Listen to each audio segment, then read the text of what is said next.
It is my opinion that you do not really understand the concept of banking. All the banks are broke.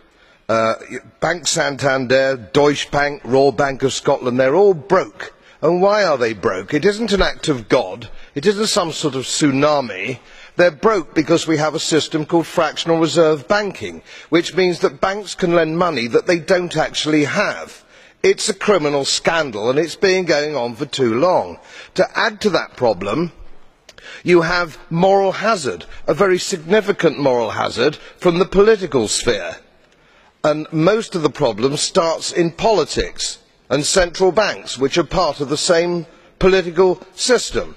We have counterfeiting, sometimes called quantitative easing, but counterfeiting by any other name. The artificial printing of money, which if any ordinary person did, they'd go to prison for a very long time.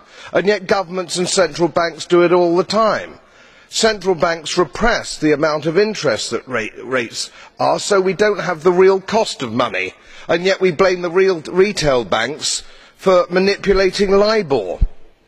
The sheer effrontery of this is quite astonishing. It's central banks that manipulate interest rates, Commissioner.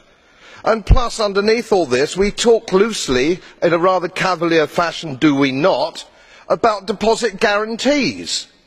So when banks go broke through their own incompetence and chicanery, the taxpayer picks up the tab. It's theft from the taxpayer. And until we start sending bankers, and I include central bankers and politicians, to prison for this outrage, it will continue.